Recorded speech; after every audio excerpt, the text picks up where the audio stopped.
ஸ்ரீ சிவசங்கரா தேவனே ஸ்ரீ சிவசங்கரா தேவனே हरि जय विजयी भवनंद कुमार रुचिधन परमानंद किशोर कालीय नटनानंद गंभीर करुणारसयुत भव शरीर मद मधुकर मधुपधरल समनयन कमलदल चलन मुनि हृदयमपि चोर चातुर दयाकर मुरादिभीकर मद मधुकर मधुपधरल समनयन कमलदल चलन मुनि हृदयमपि चोर चातुर दयाकर मुरादिभीकर मद मधुकर मधुपधरल समनयन कमलदल चलन मुनि हृदयमपि चोर चातुर दयाकर मुरादिभीकर मद मधुकर मधुपधरल समनयन कमलदल चलन मुनि हृदयमपि चोर चातुर दयाकर मुरादिभीकर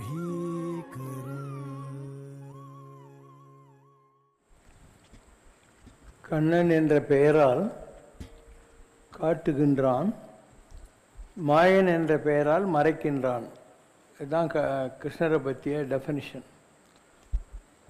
கண்ணன் என்ற பெயரால் காட்டுவான், புரியாததெல்லாம் புரிய வைப்பான். மாயன் என்ற பெயரால் மறைப்பான். ரெண்டையும் செய்கிறது அவனே தான்.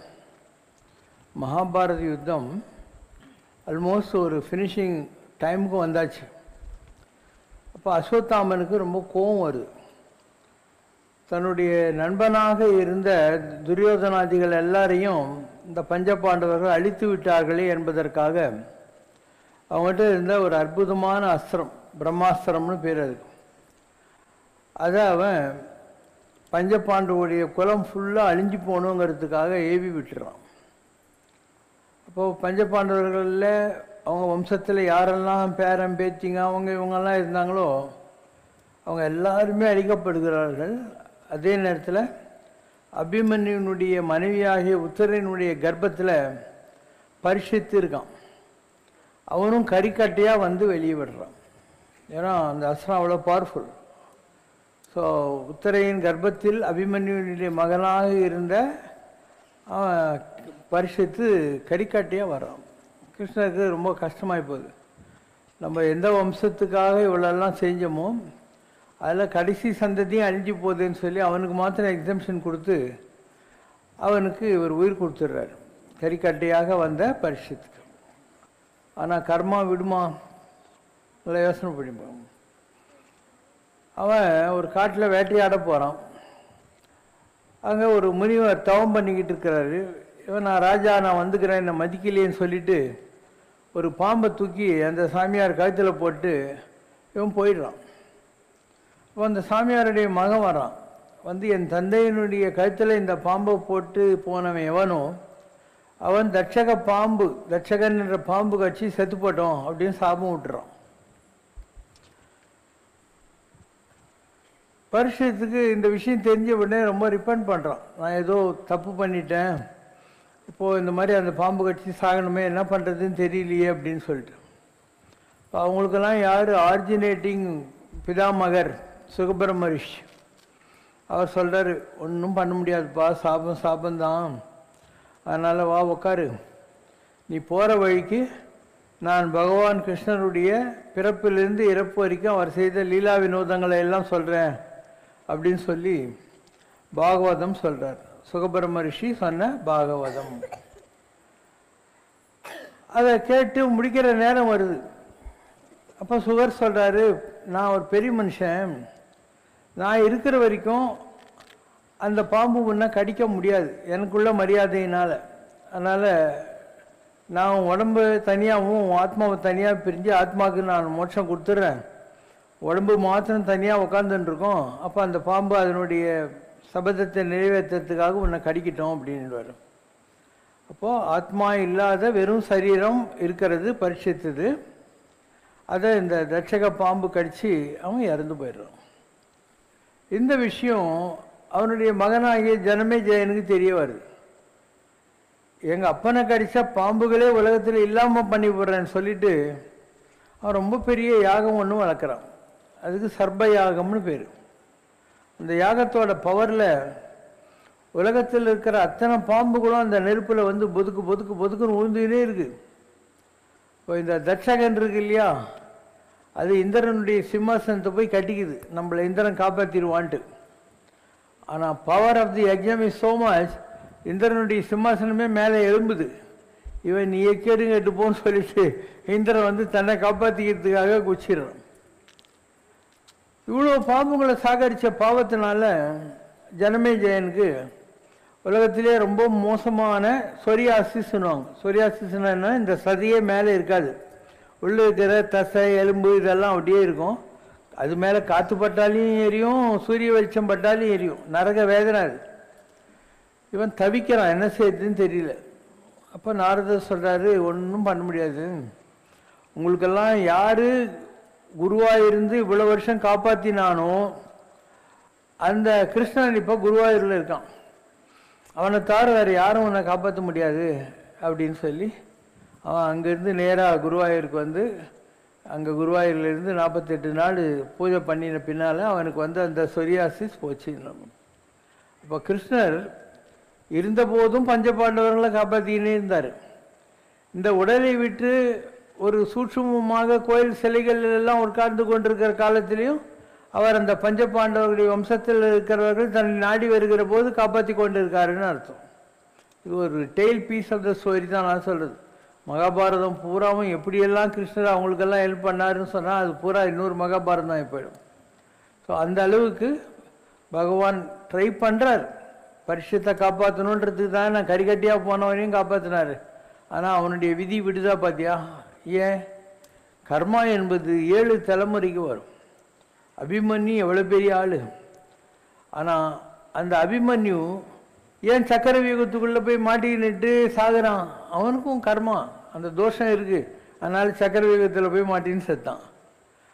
அவனுடைய மகன் தான் இந்த உத்திரனுடைய கர்ப்பத்தில் இருந்தவன், அவனுக்கும் கர்மா, அதனால் பரிசுத்து கடைசியில் பாம்பு கட்சி தான் சாகுறான். அண்டு அவனுடைய வம்சத்தில் வந்தவன் ஜனமேஜயன், அவனுக்கும் அந்த பாவம் வந்து சேருது. கடைசியில் அவன் குருவாயூரில் வந்து தங்களுக்கு எல்லாமாக இருந்த கிருஷ்ணனிடத்தில் சரணாகதி செய்து தன்னை காப்பாற்றி கொள்கிறான் அப்படிங்கிற மாதிரி. அதுக்கப்புறம் பாரத கண்டே முடிஞ்சு போகுது. ஏன்னா பஞ்சபாண்டவர்கள் இருந்த டைனாஸ்டி எல்லாம் முடிஞ்சு போகுது. பஞ்சபாண்டவர்கள் பத்ரி நாராயணன் கோயிலிருந்து வடக்கு நோக்கி நடந்து ஒவ்வொருத்தரா உயிரை விட்டுக்கினே போகிறாங்க. வடக்கு நோக்கி போனால் பிசாந்தையார் மாதிரி வடக்கு திசையை நோக்கி விரதம் இருந்து சாகிறது, வடக்கு இருத்தல்னு அதுக்கு பேர். அந்த மாதிரி வடக்கு நோக்கி பத்ரி நாராயணன் கோயிலேருந்து நடக்கிறாங்க, மனுவாங்கிற குகையிலேருந்து. அப்படியே ஒவ்வொருத்தராக விழுந்து சாகுறாங்க. கடைசியில் தருமனும் ஒரு நாய் மாத்திரம் போய் கைலாசத்தில் சேர்றாங்க. அங்கே இருக்கிற கேட் கீப்பர் சொல்கிறான், உன்னை மாத்திரம் விட சொன்னாங்க, உங்களோட வந்துக்கிற நாயை வர முடியாதுன்னு சொல்லிட்டு. அப்போ கிருஷ்ணர் சொல்கிறார், என் பொண்டாட்டி போயிட்டா, தம்பிங்கெல்லாம் செத்துப்பிட்டாங்க, கடைசி வரைக்கும் இந்த நாய் தான் என் கூட வந்துச்சு, அதனால் இதை நீ உள்ளே விட்டா நான் வரேன், இல்லைன்னா நானும் வர மாட்டேன்னு. அப்போ அந்த நாய் தர்மராஜனில் யம தர்மராஜனாக மாறி நீ எவ்வளோ நேர்மையாக இருக்கேன்றதை நான் பார்த்தம்பா அப்படின்னு சொல்லி அவனுக்கு ஆசீர்வாதம் பண்ணாங்கன்ட்டு. அப்போ உலகத்தில் 2 கண்டெக்ஸ்ட். ஒன்று, கடவுளே உன்னுடைய ஹெல்ப்புக்கு வந்தால் கூட உன் கர்மாவில் நீ கெட்டு போகிற, உன் புத்தி கெட்டு போய், இல்லைன்னா அவராக சொன்னார் பரிசுத்துக்கு இப்படி பண்ணு, பாம்பு தூக்கி சாமியார் கழுத்தில் போட்டுன்னு சொல்லி, அவராக சொன்னார் சர்பையாகம் வளர்த்து நாயங்க இந்த இதுங்களெல்லாம் பாம்புகளெல்லாம் கொல்லுன்னு அவராக சொன்னார். இப்போ நாம் கெடுத்துக்கிறோம். நாம் ஒவ்வொரு தடவையும் நாம் தான் இந்த கர்மா இது பண்ணுறோம். அப்பயும் நம்மக்கிட்ட ஏதோ கொஞ்சம் பூர்வ புண்ணியம் பாக்கி இருக்கு இல்லையா, அதனால் நமக்கு நம்முடைய பூர்வ புண்ணியம் யார்கிட்ட இருக்கோ அவங்க நம்மளுக்கு ஏதோ ஒரு வகையில் தோன்றா துணையாக இருந்து நம்மளே வெளியே கொண்டு வராங்க அப்படின்னு அர்த்தம். இது லாஜிக் 1. லாஜிக் 2 என்ன? ஒரு விசுவாசம் என்பது என்ன?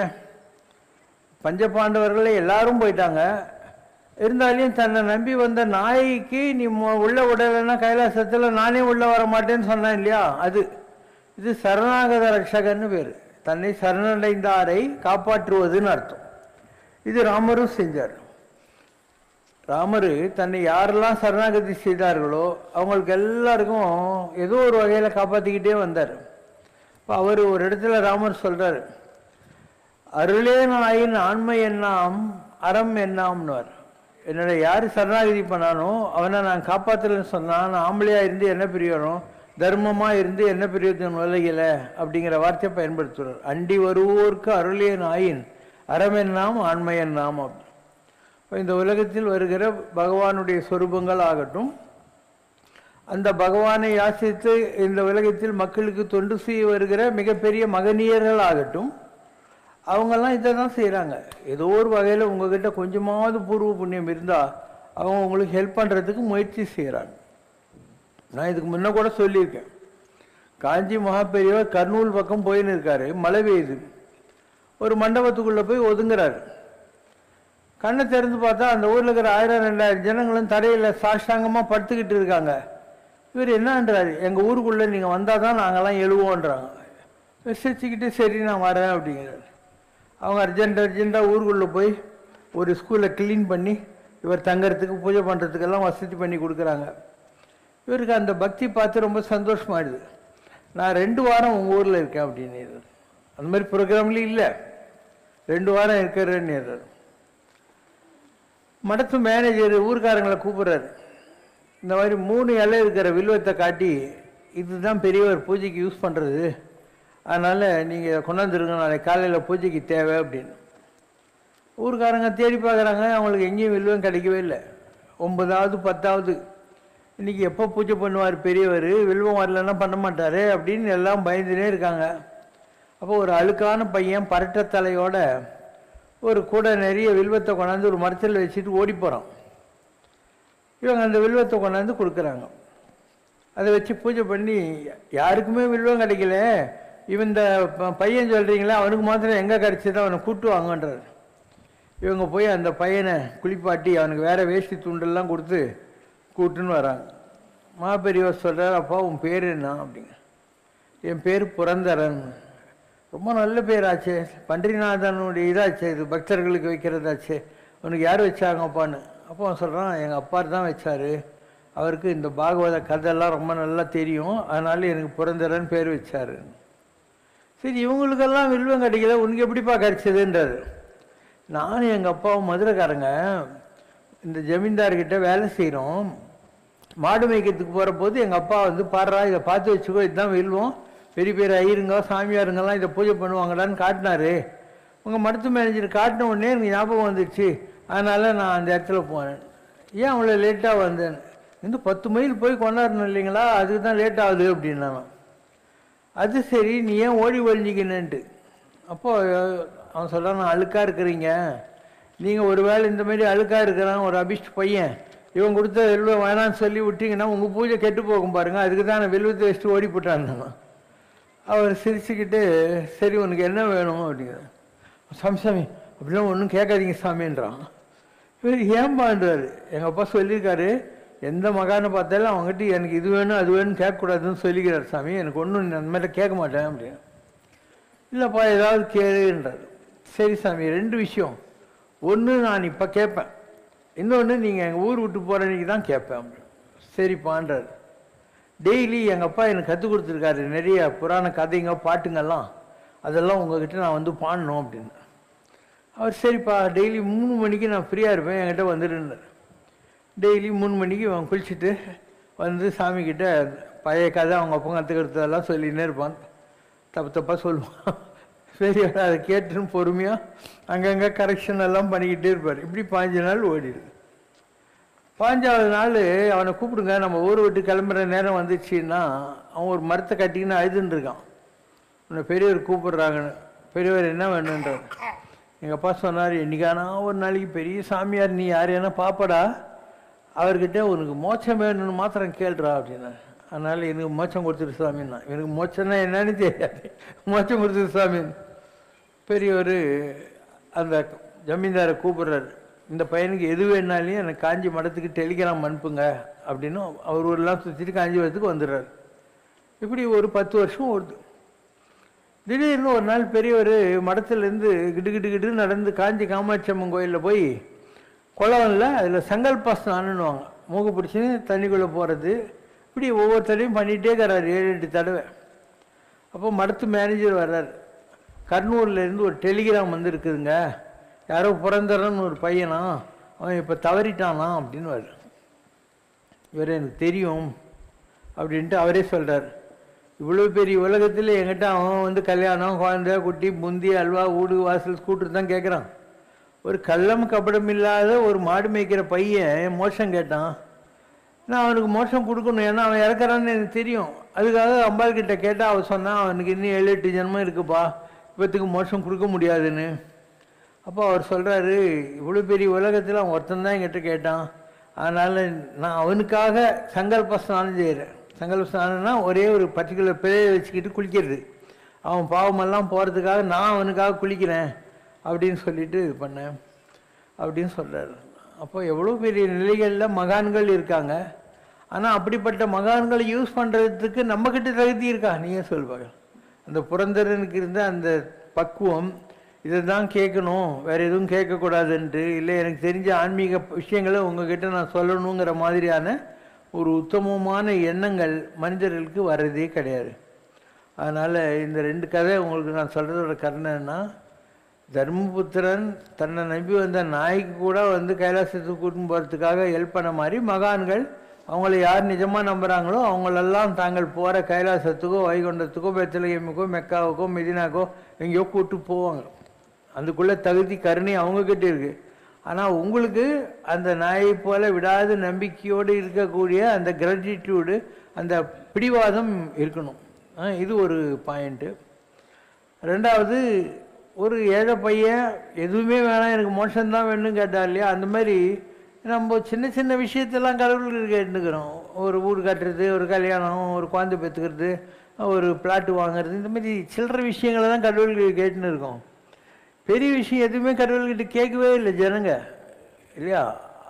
எவ்வளோ பெரிய விஷயம்லாம் உலகத்தில் இருக்குது, அதெல்லாம் விட்டுவிட்டானுங்க. இதை தான் கேட்குறான்.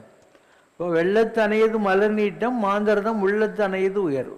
தண்ணி எவ்வளோ ஆழம் இருக்குதோ அவ்வளோ தாமரை தண்டு உள்ளே போகும். மாதிரி மனிதர்கள் எதை நினைக்கிறாங்களோ அவ்வளோ பெரிய விஷயங்களை அவங்களால சாதிக்க முடியும். ஆனால் நினைக்க மாட்டேன்றாருங்க. உள்ளுவது எல்லாம் உயர்வுள்ளல், மற்றது தள்ளினும் தள்ளாமை நிறுத்து.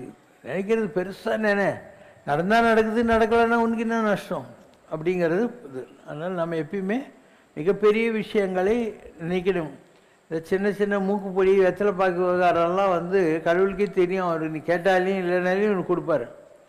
ரொம்ப அரிதனும் அரிதாகிய விஷயங்கள் இருக்கு இல்லையா, அதை கேட்கணும். அவையார் இருந்தால், அதிகமான இருந்தான். இன்னும் சாகாத மருந்து ஒன்று இருந்தது, கருநெல்லி கனி. அதை அதிகமான சாப்பிட்ருக்கலாம். ஆனால் அவன் என்ன சொல்கிறான், அவையே இதை நீங்கள் சாப்பிடுங்க, நான் ராஜா இன்றைக்கி இருந்தாலும் நாளைக்கு செத்துப்பிடுவேன், ஆனால் நீங்கள் இருந்தீங்கன்னா தமிழ் வாழும், தமிழுக்கு உங்களால் எவ்வளவோ நல்லதெல்லாம் செய்ய முடியும், அதனால் நீங்கள் சாப்பிடுங்கன்னு கருநெல்லி கனியை கொடுத்தான் அப்படின்னும் இல்லைங்களா. அப்போது தான் சாப்பிட்டுட்டு இருக்கணும்னு நினைக்கிற உலகத்தில் அதிகமாக தமிழ் நல்லா இருக்கணும், அவையார் நல்லா இருக்கட்டும், நான் போனால் பரவாயில்லை, நான் ஆஃப்டராலே கிங்குன்னு நினச்சேன் இல்லையா. அந்த மாதிரியான பெரிய விஷயங்களை நாம் நினைக்க கற்றுக்கணும். ஸோ உலகம் என்பது ரொம்ப பெருசு. இதில் நம்முடைய லைஃப் ஸ்பேனுங்கிறது ரொம்ப கம்மி. நம்ம என்ன மிஞ்சி பண்ண 70 வயசுலேருந்து ஒரு 90 வயசு இருந்துட்டாவே பெரிய விஷயம். எவ்வளோ பேர் சின்ன சின்ன வயசுலலாம் போடுறாங்க இல்லையா. யார் இருப்பாங்க யார் இருக்க மாட்டாங்கலாம் சொல்லவே முடியாது. ஸோ நாம் கடவுள்கிட்ட எதையாவது கேட்கணும் அப்படின்னா இந்த மாதிரி விஷயங்களை கேட்கணும். இல்லைன்னா பரிபாடலில் நக்கீரர் சொல்கிறாரு, வேண்டத்தக்கது அறிவோய் நீ, வேண்ட முழுதும் தருவோய் நீ. நான் என்ன கேட்கணுங்கிறது என்னை விட உனக்கு தான் தெரியும். எப்போ கொடுக்கணும், எவ்வளோ கொடுக்கணும், என்ன டோஸ்ன்றதெல்லாம் உனக்கு தான் தெரியும். வேண்டத்தக்கது அறிவோய், வேண்ட முழுதும் தருவோய். அதனால் பரிபாடலில் நக்கீரர் சொல்கிறாரு, யாம் வேண்டுவது உன் அன்பும் அருளும் அரணுமே யாம், பொன்னும் பொருளும் போகமும் அல்ல. கடவுளே, நான் உங்கள்கிட்ட பொண்ணு கேட்கல, பொருளை கேட்கல, இந்த உலகத்தில் இருக்கிற லக்ஸுரிஸ் எல்லாம் கேட்கவே இல்லை. உன்னுடைய அன்பை கேட்கிறேன், உன்னுடைய அருளை கேட்கிறேன், தர்மமாக வாழ்கிற சிந்தனையை உன்னிடத்தில் கேட்கிறேன். அன்பும் அருளும் அரணுமே யாம், இதுதான் வேணும் அப்படின்னு கேட்குறாங்க. ஆனால் நம்மெல்லாம் கூட இப்போ கோகுலாஷ்டமி கொண்டாடுறோம். இந்த கோகுலாஷ்டமி நீங்கள் நினச்சின்னு இருக்கிற மாதிரி ஒரு காளிங்க நடத்தணுன்ட்டு 1000 தலையோடைய ஒரு பாம்பு மேலே கிருஷ்ணர் டான்ஸ் ஆடினாருன்னு நீங்கள் நினைக்கிறீங்க. அப்படிலாம் ஒன்றும் இல்லை. இதுக்கு பின்னாலெல்லாம் ஹிடன் மீனிங் இருக்குது. ஒரு படிநிலையில் இருந்த சமுதாயம், பிரைம் சொசைட்டி. அதில் பெரிய விஷயங்களை ஜனங்களுக்கு சொன்னால் அவங்களுக்கு புரியாது. அதனால் அவங்க சொல்கிறது என்னென்னா, இந்த இடத்துல நமக்கு 1000 இதழ் கொண்ட தாமரை மலர் இருக்கு இந்த இடத்துல. அதுக்கு சஹஸ்ர கமலம் அப்படி பேர். கமலம்னா தாமரை, சஹஸ்ரன்னா 1000. இந்த இடத்துல நமக்கு இந்த இடத்துல சஹஸ்ர கமலம்னு சொல்லி. ஸோ காளிங்க நர்த்தனம் என்பது என்ன? பகவான் கிருஷ்ணர் நம்முடைய இந்த சஹஸ்ரத்தில் இருக்கக்கூடிய இடத்துல அவருடைய திருநடனம் நடக்கணும்னு அர்த்தம். எப்படி ஒரு நடராஜ தாண்டவம் நடக்குதோ அந்த மாதிரி கிருஷ்ணனுடைய நர்த்தனம் நம்முடைய தலைமையில் நடக்கணும். மகாலட்சுமி இருக்கு, அது பசுமாட்டுக்கு பேக் சைடில் இருக்கும். ஏன்னா அங்கே தான் பால், கோமியம், தானி எல்லாம், கோமியம் சாணி எல்லாம் பூஜைக்கு யூஸ் ஆகும். இந்த பால்லேருந்து தயிர், வெண்ணெய், நெய் எல்லாம் வரும். அதனால் பின்னால் மகாலட்சுமி இருக்கும். மனுஷங்களுக்கு மகாலட்சுமி தலைமையில் வச்சா அவன் திமிர் பூச்சி அழிஞ்சு விடுவான். அதனால் என்ன பண்ணார், நெஞ்சில் வச்சுட்டாங்க மகாலட்சுமி. நெஞ்சம் சிவக்க அருள்வாயேன்னு அருணுகிறது. அப்போ நிறைய தானம் பண்ணும், தர்மம் பண்ணும். கொடுத்து சிவந்த கைகள் கருண மாமன்னன் படிக்கிறது இல்லையா, அந்த மாதிரி தான தர்மம் செய்யறதுக்கு இதயத்தில் கருணை வேணும். அதனால் கரவாதி இடுவாய் அப்படின்னு சொல்லி நம்முடைய இதயத்தில் வடிவேல் இருந்தால் இவன் 4வது இடம் இதயம், அங்கே தான் முருகன் இருக்கான். அதனால் அவனை நினச்சிக்கிட்டு ஒழிச்சு வைக்காத நம்மக்கிட்ட இருக்கிறதெல்லாம் தானம் கொடுக்கணும் அப்படிங்கிறதுக்காக மகாலட்சுமி இங்கே வச்சாங்க. அதே மகாலட்சுமியை தலைமையில் வச்சாங்கன்னு வை, அப்போ என்ன ஆகும், நம்ம திமிரு பிடிச்சி இந்த உலகத்தில் அழிஞ்சு போகிறதுக்கான வழிகளை தேடுவோம். அதனால் இந்த இடத்துல காளிங்க நர்த்தனம்னா என்ன, பகவானுடைய திருவடிகள், the eternal dance of the ultimate lord அப்படின்னு அர்த்தம். இது எட்டர்னல் டான்ஸ் நடக்கிற போது என்ன ஆகுது, இந்த 1000 வாசல் இதயம், 1000 எண்ணங்கள் உதயம்ட்டு ஒவ்வொரு நர்வ் சென்டரும் பிரெயின் சென்டரும் வேண்டாத வேலையெல்லாம் யோசனை பண்ணிக்கிட்டே இருக்கு இல்லையா. அங்கே அந்த நடராஜ தாண்டவம் மாதிரி கிருஷ்ணனுடைய தாண்டவம் நடக்கிற போது அவன் சரியான எண்ணங்களை கொடுப்பான். நம்முடைய நர்வ் சென்டர்ஸ் எல்லாம் அவன் கண்ட்ரோல் பண்ணி எது வேணுமோ அது, வேண்டாதது வேணான்னு சொல்லி ஒதுக்கிற பக்குவம் நமக்கு தானாக கிடைக்கும். அதனால் நீங்கள் கிருஷ்ணவனை பற்றி படிக்கிறது எல்லாமே அந்த காலத்தில் இருந்த ஒரு பிரிமிட்டிவ் சொசைட்டிக்கு புரியறதுக்காக சொந்தப்பட்ட விஷயங்களே தவிர நீங்கள்லாம் அதை ஒரு பெரிய விஷயமா நினச்சிக்கிட்டு கதைங்களை சீரியஸாக எடுத்துக்க தேவையில்லை. நீல வண்ண கண்ணா வாடா நீ ஒரு முத்தம் தாடான்னு பாடுறீங்க நீங்கள். நீல வண்ண கண்ணன். இன்னொன்று அதே இந்தியில் சொல்கிற போது என்ன சொல்கிறாங்க, நீல் பிந்து மாதவ். பிந்தியா, பிந்து வைக்கிற இடம், அங்கே நீளமாக இருக்கிறவன் அர்த்தம். நீல் பிந்து. மாதவ்னா மா தவம் செய்தவன் அர்த்தம். அப்போ நீங்கள் தேடுற கிருஷ்ணன் இந்த இடத்துல இருக்கும். இந்த இடத்துல நமக்கு ஒரு ப்ளூ கான்ஷியஸ்னஸ் இருக்குது. நீளமாக இந்த இடத்துல ஒரு ஜோதி இருக்குது. அதுதான் கிருஷ்ணன் இருக்கிற இடம். கிருஷ்ணன்னா கண்ணன் அர்த்தம். இந்த 2 கண்ணு ஃப்ளஷ் அண்ட் பிளட் கண்ணு. இந்த இடம் இருக்கு இல்லையா, இதுதான் கிருஷ்ணன் வசிக்கிற இடம். அதான் நீலவண்ண கண்ணா வாடா அப்படின்னு சொல்கிறதுனுடைய அர்த்தம். இந்த இடத்துல தான் கிருஷ்ணர் இருக்கார். அப்போ உலகத்தில் நம்முடைய எல்லா இயல்புகளுக்கும் வழிகளுக்கும் காரண காரியமாக இருந்து இயக்குகிற கிருஷ்ணன் எங்கே இருக்கான், இந்த இடத்துல இருக்கான். அதனால தான் கண்ணன் என்ற பெயரால் காட்டுவான், மாயன் என்ற பெயரால் மறைப்பான்னா. ஸோ மறைக்கிறதும் அவன் தான், காட்டுறதும் அவன் தான். அதனால் இந்த ப்ளூ கான்ஷியஸ்னஸ் நம்மக்கிட்ட இருக்கு இல்லையா, அதை தான் நம்ம கிருஷ்ணன் சொல்லுது. அவன் தான் நீலவண்ண கண்ணன் சொல்லக்கூடியது. இது மக்களுக்கு சொன்னால் புரியுமா? அந்த காலத்தில் அதுவும் 5000 வருஷம் 3000 வருஷம் 2000 வருஷத்துக்கு முன்னாடி சொசைட்டிக்கு இதெல்லாம் சொன்னால் புரியாது. அதனால் அவங்க காளிங்க 1000 தலையோடைய இது, அது மேலே டான்ஸ் ஆடினார் கிருஷ்ணர், இப்படியெல்லாம் சொல்லுவாங்க. அதெல்லாம் பெரிய பெரிய விஷயங்கள் நமக்கு சாதாரணமாக புரிய வைக்கிறதுக்காக சொல்லப்பட்ட விஷயங்கள். நீ எந்த கடவுளுடைய ஃபார்மை, கடவுள் ஒன்று தான், எந்த கடவுளுடைய ஃபார்மை நீ தேடினாலையும் அதெல்லாம் உங்கள்கிட்டயே இருக்கு. இந்த இடத்துல இருக்கிறவன் நீலவண்ண கண்ணன், உன்னுடைய இதய குகையில் இருக்கிறவன் முருகப்பெருமான், உன்னுடைய மூச்சு காட்டில் இருக்கானே அவன் தான் வாயு பகவான், உடம்புல இருக்கிற தண்ணி இல்லையா அதுதான் வருணன், உடம்புல இந்த இடத்துல இருக்கிற ஹீட் இல்லையா அதுதான் அக்னி பகவான்ன்றது, உன்னுடைய 5 விரல்கள் தான் இந்திரன், உன்னுடைய பாதம் விஷ்ணு. இந்த மாதிரி எல்லா தெய்வங்களும் உங்கள்கிட்ட இருக்கு. வெளியில் இருக்கிறதுக்கு என்ன பேர், அண்டம்னு பேர். இப்போ அறிவாளி ஆயிட்டான். இங்கே பாருங்கள், ஒரு ப்ளூ லைட் தெரியுதா இந்த இடத்துல, அதுதான் கிருஷ்ணர்ன்றது. அப்போ இதை வெளியே கொண்டு வரணும் நீ. அப்போ தான் நீ உலகத்தில் மனுஷனாக பிறந்ததுக்கு எதையோ சாதிச்சேன்னு அர்த்தம். உங்கள் எல்லாருக்கிட்டையும் கிருஷ்ணன் இருக்கான். கிருஷ்ணன் இல்லாத ஆளே கிடையாது உலகத்தில். ஆனால் நாம் இந்த வெளிக்கண்ணை தான் யூஸ் பண்ணி இந்த உலக சுகங்களில் மாட்டிக்கிறோம். உலக சுகங்களில் மாட்டிக்கிறதுக்கு இந்த 2 கண்ணு தானே. பொண்ணை பார்க்குறோம், இயற்கை காட்சிகளை பார்க்குறோம், ஏதோ பார்க்குறோம், எல்லாம் இந்த கண்ணை வச்சுருந்தான்னு கெட்டு போகிறோம். இந்த 2 கண்ணுனாலும் நீ உருப்படவே முடியாது. இந்த கண்ணு திறக்கணும்.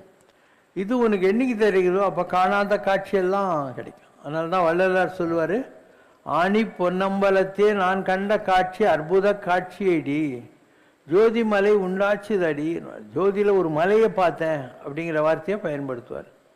ஸோ மிகப்பெரிய விஷயங்கள் ஆன்மீகத்தில் இருக்கின்றன. பொதுவாக ஜனங்கள் இந்த லௌகிகத்தை கட்டிக்கின்னு அழுகுறாங்க. இந்த பூமி இருக்கு இல்லையா, இது எர்த்து. இந்த இடத்துல யாராக இருந்தாலும் எரிப்பாங்க, பதிப்பாங்க, ஒரு நாளைக்கு உடம்பு விட்டு போய் தான் ஆகணும். அப்போது பொருளால் அமருலகம் புக்கியலாகாது. துட்டை வச்சுக்கின்னு தேவர உலகத்துக்கு போக முடியாது, வைகுண்டத்துக்கு போக முடியாது. என்ன பண்ணலாம்? அப்போ அருளால் அலமலரும் அன்றே. அருள் தேவை.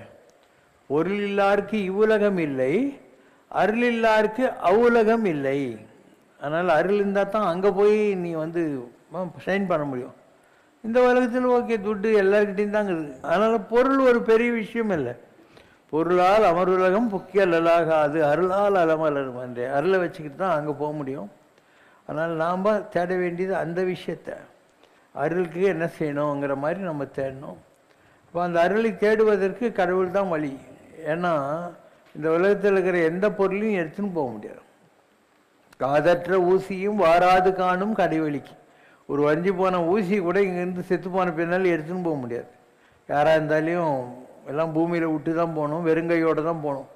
ஆனானப்பட்ட அலெக்சாண்டர் கிரேட்டு சொன்னானா, எனக்கு நான் செத்து போன பின்னால் நீங்கள் காஃபி நடிக்கிறீங்களே சவப்பட்டி, அதில் 2 பக்கம் ஓட்ட வைங்கன்னாங்களாம். எதுக்கு சார்னாங்களாம்? என் 2 கை இப்படி வைக்கணும். எவ்வளோதான் பெரிய அலெக்சாண்டர் நாடு விட்டு நாடு, கண்டம் விட்டு கண்டம் பாஞ்சாலையும் அவன் வெறுங்கையோடு தான் போகிறான்னு என் கையை பார்த்து தெரிஞ்சுக்கணும் உலகம் அப்படின்னா. அந்த மாதிரி நாம் யாராக இருந்தாலையும் வெறுங்கையோடு தான் போவோம். அண்டு இது தெரிஞ்சால் இந்த உலகத்தில் நீ தேடினதெல்லாம் வேஸ்ட்டு தானே. என்ன இருக்குது, நீ என்ன தேடி வச்சாலும் நீங்கள் தாங்க போகுது. சொத்து யாரோ அடிச்சுக்க போகிறானுங்க, உன் பிள்ளைங்களே கூட அடிச்சுக்குவானுங்க. இதெல்லாம் நடக்கும். அந்த காலத்தில் ஏதோ ஒரு சினிமா வந்துச்சு இல்லை, கொலையும் செய்வாள் பத்தினி,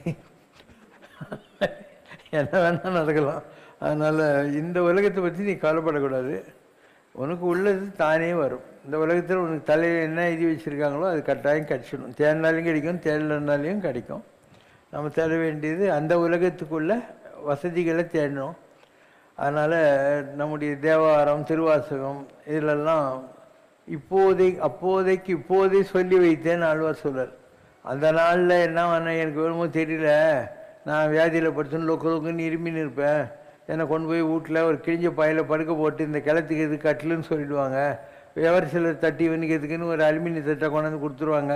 இந்த மாதிரிலாம் நான் கஷ்டப்படுற காலத்தில் நான் உன்னை நினைப்பேனான்னு எனக்கு தெரியாது. அதனால் எனக்கு இப்போ நல்ல புத்தி இருக்கிற போது கேட்குறேன், எனக்கு நீ அங்கே வேக்கன்சி போட்டு வையின்னு நான் அங்கே வந்துடுறேன் அப்படின்னு அர்த்தம். இதெல்லாம் நொந்துடலாம்.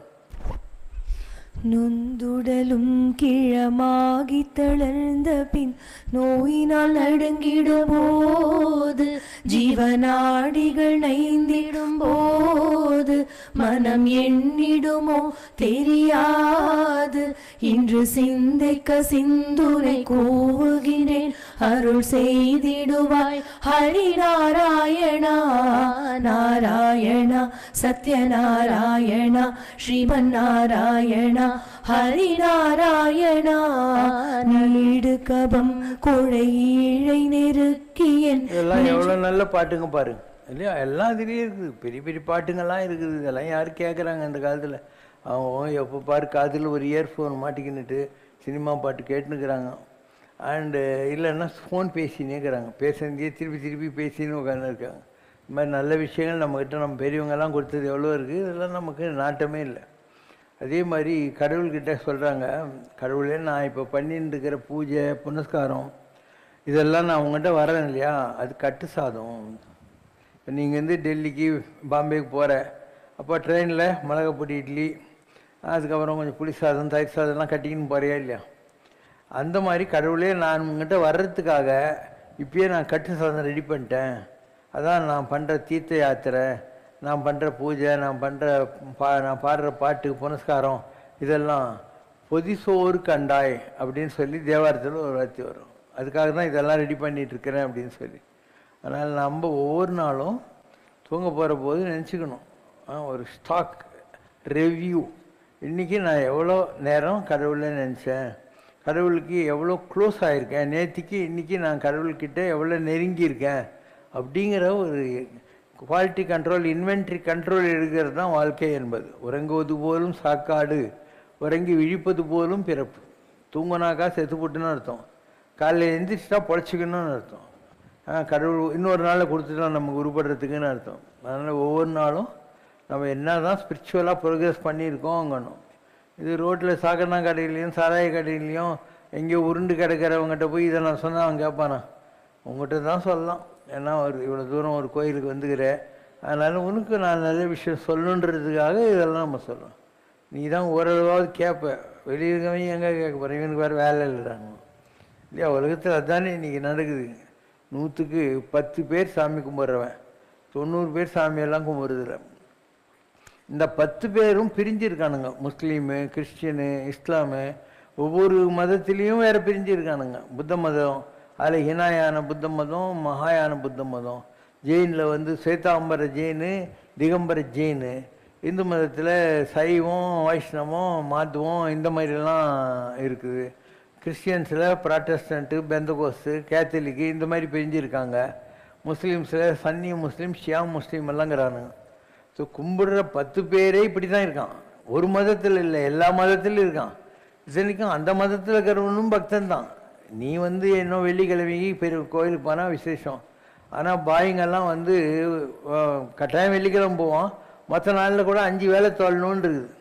நம்ம ஊரில் இருக்கிறவங்க அவ்வளோ கமிட்டடாக இல்லை. நீ துபாயெல்லாம் போய்ப்பார், அவங்கெல்லாம் டாக்ஸியில் கூப்பிட்டா வரமாட்டான் 12 மணிக்கு எப்படின்னுமா, ஏன்னா நமாஸ் படிக்க போகிறார் அவர். அதனால் டாக்ஸியெல்லாம் வரவே வராது துபாயிலெல்லாம். அப்படியெல்லாம் அவங்க பாலைவனத்தில் தண்ணி இல்லாமல் சோறு இல்லாமல் கஷ்டப்பட்டும் தொழுதுன்னு இருந்த புண்ணியத்துக்கு தான் இன்றைக்கெல்லாம் அவன் ஷேக் ஆகிவிட்டான்.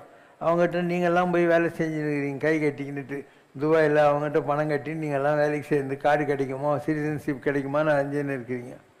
அதனால் அவங்கெல்லாம் பூஜை பண்ணாங்க, அதனால தான் பாலைவனத்தில் இருந்தவன்லாம் இன்றைக்கி ஷேக் ஆகிவிட்டான். அந்த மாதிரி நீங்களும் பண்ணாக்கா உங்களுக்கும் உங்களுடைய சந்ததிகளுக்கும் அதெல்லாம் யூஸ் ஆகும், ஏதோ ஒரு காலத்தில் யூஸ் ஆகும். பாடுங்க. ஓ கண்ணா நீதானா என்னுள்ளே பேசுவது, செங்கதிரே நீதானா என்னுள் ஒளியை வீசுவது, ஓ மண்ணா நீதானா எந்தன் மடியில் உறங்குவது, முழுமதியே நீதானா எந்தன் விதியை எழுதுவது, பொன்னே நீதானா என் கை பிடித்து உலவுவது, ஓ பூவே நீதானா என்னுள் மனத்தை நிரப்புவது, கண்ணே நீதானா என் கண்ணை பொத்துவது, நென் காற்றே நீதானா என்னை இதமாய் வருடுவது, அன்பே நீதானா என்னை அழைத்து மகிழ்வது, அதிசயமே நீதானா உன்னை துதி செய்ய வைத்தது, அழகே நீதானா என்னுள் கலந்து பழகுவது, ஆனந்தமே நீதானா நான் உன் அருளில் கரைவது, உணர்வே நீதானா என்னுள் ஊக்கம் அளிப்பது, என் உயிரே நீதானா எந்தை உடலை இயக்குவது, சத்தியம் நீதானா புது சரித்திரம் படைப்பது, நித்தியம் நீதானா மனத்துள் நிம்மதி தருவது, நிஜமே நீதானா கண்முன் நின்று சிரிப்பது, நிழலும் நீதானா அதுவே நான் என்றுணர்வது, கடவுள் நீதானா என்னுள் கனிவை தருவது, அருள் கடலே நீதானா ஸ்ரீ சிவசங்கரம் என்பது, கண்ணா நீதானா என்னுள்ளே பேசுவது, செங்கதிரே நீதானா என்னுள் ஒளியை வீசுவது, என்னுள் ஒளியை வீசுவது. पतित पावना कृष्णा भक्त जीवना पंकज चरणा कृष्णा पाप विमोचना नंद नंदना कृष्णा नडन मोहना बाबा नडन मोहना शंकटहरणा कृष्णा शंकर रमणा पतित पावना कृष्णा भक्त जीवना पंकज चरणा कृष्णा पाप विमोचना बंद मोचना कृष्णा पन्नग सयना बाबा पन्नग सयना परिपूर्णा कृष्णा भयनासना कनकवर्षणा कृष्णा कमललोचना बाबा कमललोचना कंसमर्दना कृष्णा कर्मध्वंसना कंसमर्दना कृष्णा कर्मध्वंसना पतित पावना कृष्णा भक्त जीवना पंकज चरणा कृष्णा पाप विमोचना कृष्णा पाप विमोचना